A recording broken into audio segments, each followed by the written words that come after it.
이 아모스서는 먼저 이스라엘이 하나님으로부터 심판을 받게 된 이유를 오늘 본문에서 말씀하고 있습니다.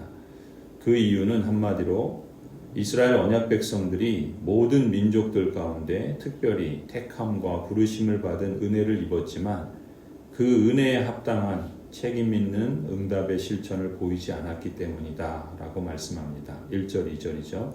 이스라엘 자손아 이 말을 들어라. 이것은 나 주가 너희에게 내리는 심판의 말이다. 이집트 땅에서 데리고 올라온 모든 족속에게 내가 선언한다. 나는 이 땅의 모든 족속들 가운데서 오직 너희만을 선택하였으나 너희가 이 모든 악을 저질렀으니 내가 너희를 처벌하겠다. 하나님께서는 이스라엘만 아셨고 또 이스라엘만 사랑하셨고 이스라엘만 언약을 맺으셨다. 이렇게 말씀하시는 거죠. 하나님의 이처럼 특별한 사랑과 택하심을 받은 사람들이라면 그 택하심과 부르심에 감사하고 책임있게 응답하는 삶을 사는 것이 합당하지 않겠습니까? 하지만 이스라엘 언약 백성들은 그렇지 않았던 것입니다. 이스라엘은 하나님 말고도 사랑하는 신들이 참 많았습니다. 하나님의 말씀 말고도 믿고 따르는 여러 다른 말들이 많았던 것이죠. 그러므로 내가 너희 모든 죄악을 너희에게 처벌하겠다. 하나님께서 이렇게까지 말씀하신 겁니다. 사람과 사람 사이에 은혜를 입고도 그걸 저버리는 것을 배은망덕이라 이렇게 부르죠. 사람과의 관계에서 보다 더 친숙한 관계로 그리고 더 나아가 실제적인 도움을 주고받는 보다 밀접한 관계가 될 때 사람들은 서로에게 더욱 책임 있는 그러한 응답이 관계를 더 깊게 하고 성숙하게 한다는 걸 압니다.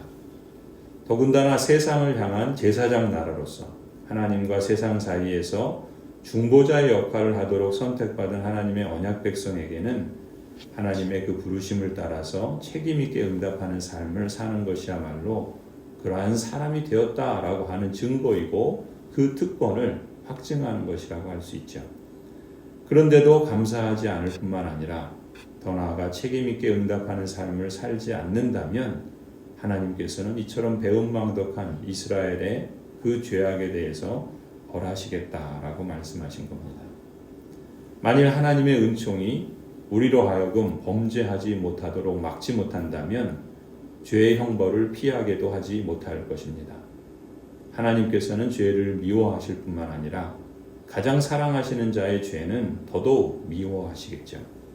이처럼 하나님과 그 택하신 언약 백성 사이의 축복과 심판은 인격적인 관계의 맥락에서 늘 이해할 필요가 있습니다.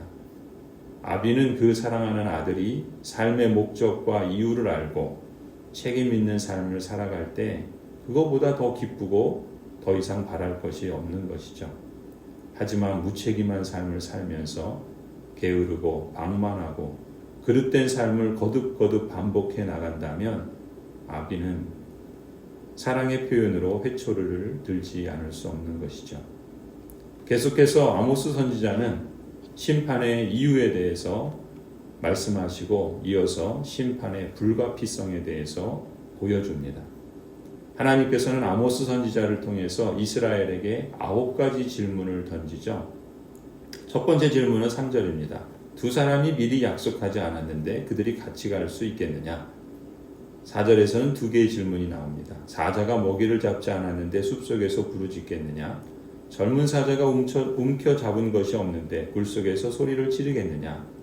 5절에도 2개가 나오죠. 덫을 놓지 않았는데 새가 땅에 놓인 덫에 치이겠느냐? 아무것도 걸린 것이 없는데 땅에서 새덫이 튀어오르겠느냐? 6절에도 두 질문입니다. 성읍 안에서 비상나팔이 울리는데 사람들이 두려워하지 않겠느냐? 어느 성읍에 재앙이 덮치면 그것은 주님께서 하시는 일이 아니겠느냐? 8절에도 2가지가 나오죠. 사자가 으르렁거리는데 누가 겁내지 않겠느냐? 주 하나님이 말씀하시는데 누가 예언하지 않을 수 있겠느냐? 오늘 우리 사회에서도 이러한 일들을 우리는 경험하고 있습니다. 마치 우리 사회에 비상나팔이 울리고 있는데 어찌 사람들이 가만히 있을 수 있고 또 그러한 일들에 대해서 두려워하지 않을 수 있겠습니까? 당시 이스라엘 언약 백성들에게도 하나님께서는 아모스 선지자를 통해서 이 9가지 질문을 던지고 있는 겁니다. 그런데 이 9가지 질문은 사실 하나의 뜻으로 요약할 수 있습니다. 하나님께서 그 택하신 언약 백성 이스라엘에 과연 심판을 내리는 것이 정당한가라는 질문입니다. 당시 이스라엘의 현실을 볼 때 이 질문의 답은 대답하지 않아도 너무나도 자명했습니다. 결국 아모스는 이스라엘이 하나님의 심판을 도저히 피할 수 없다라는 것을 강조하고 있습니다. 그리고 이러한 질문들은 한결같이 이런 뜻입니다. 이유 없는 심판은 없다. 먼저 하나님과 화평을 가지지 못하는 한 하나님과 어떠한 즐거운 사귐도 가질 수 없습니다. 두 사람이 뜻을 합하지 않았는데, 의합하지 못했는데 어찌 동행하겠습니까? 같이 갈 수 있겠습니까? 이스라엘 언약 백성들은 그릇된 선민 사상에 사로잡혀 있었습니다. 자신들은 하나님의 언약 백성이니까 무감각해도 안일한 생활을 해도 심판을 받지 않을 거다라고 착각했던 것이죠.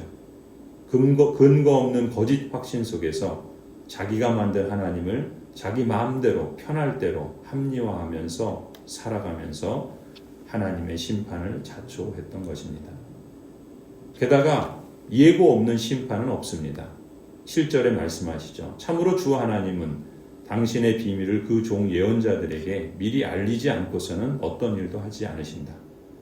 하나님께서는 수도 없이 선지자들을 보내시고 말씀하시고 또 하나님의 심판 메시지를 전하였습니다. 선지자는 그 심판의 말씀을 받고 전하지 않을 수 없었죠.